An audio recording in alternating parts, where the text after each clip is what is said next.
Hello বন্ধুরা, আজকে একটা নতুন রেসিপি নিয়ে চলে এসেছি। দেখতেই পাচ্ছ সব কিছু নিয়ে রেডি হয়ে গেছি। কিছুটা হয়তো বুঝতেও পারছো, আজকে আমি বাসন্তী পোলাও করে দেখাবো। বাসন্তী পোলাও তো সবাই জানো, কিন্তু আমি আমার রেসিপিটা তোমাদের সাথে শেয়ার করব আমি কিভাবে করাই। প্রথমেই এই চালটাকে ভালো করে ধুয়ে এরকম ঝুড়িতে রেখে চালটাকে পুরো শুকিয়ে নিয়েছি।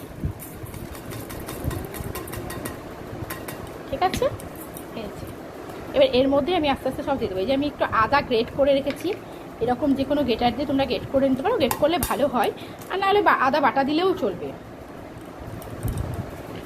তারপরে যেটা দিব সেটা হচ্ছে হলুদ।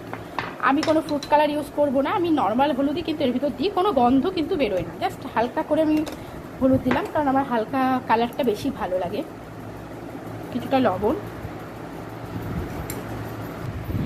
এরপরে আমি দিয়ে দিব গরম মশলা গুঁড়ো দিয়ে দেবো।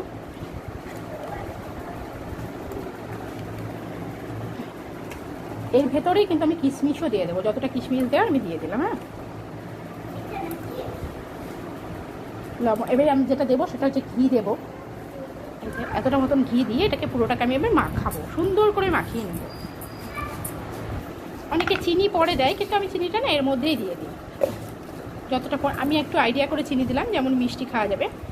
আর এখানে আমি কোনো লঙ্কার গুঁড়ো টুড়ো দেবো না, আমি একটা শুকনো লঙ্কা তেলের উপর দিয়ে এটাকে ভেজে নিই। ঠিক আছে, তো এবার আমি একটু কড়াইয়ে সাদা তেল দিলাম, জাস্ট সামান্য একটু সাদা তেল, কারণ আমি পোলাওয়ে বেশি তেল বা ঘি ব্যবহার করি না। একটু সাদা তেল দিলাম, একটু ঘি দিলাম এর মধ্যে। একটু আমি যেহেতু চালে ঘি দিয়েছি তাই খুব একটা বেশি ঘি দেবো না। এর মধ্যে আমি দিয়ে দিলাম একটা শুকনো লঙ্কা। আর এটা একটু গরম হয়ে যায়। এবার এর মধ্যে আমার কাছে কাজু বাদাম আজকে শেষ হয়ে গেছে, তাই আমি কাঠবাদাম বা চীনাবাদামই দিয়ে দিচ্ছি, ভাজবো।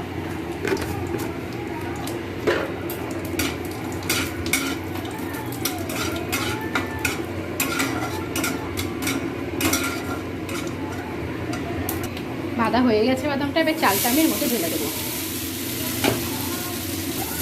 চালটাকে এবার ভালো করে আমি ভেজে নেব। একটু ভালো করে ভেজে নিলেই পোলাওটা ঝরঝরে হবে। কালারটাও দেখতে পাচ্ছ তোমরা, কালারটা কিন্তু খুব হলুদ হয়নি।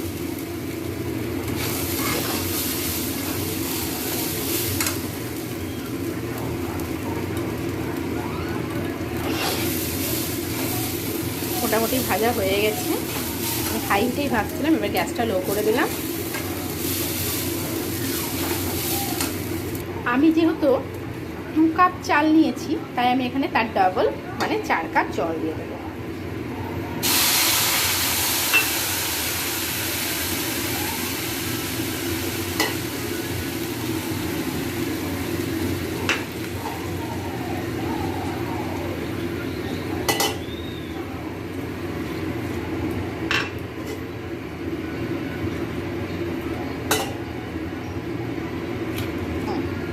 জল এবার দিয়ে দিলাম।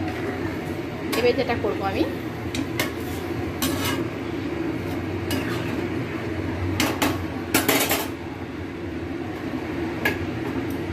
গ্যাসটা দেখুন একেবারে কমানো আছে, গ্যাস কমিয়ে ঢাকা দিয়ে দেবো।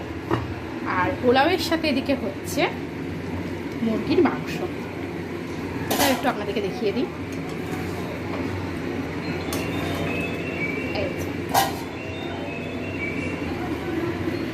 এবার একটু ঢাকা খুলে নেড়ে দিলাম, মোটামুটি হয়ে এসছে।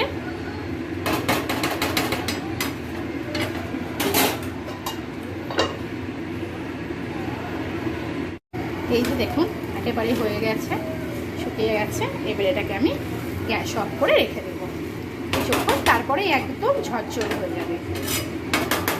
এখন যদি আপনারা এটাকে একটু দেখেন, একটু শক্ত লাগবে, কিন্তু এটা ভাপে ভাপেই সিদ্ধ হয়েছে।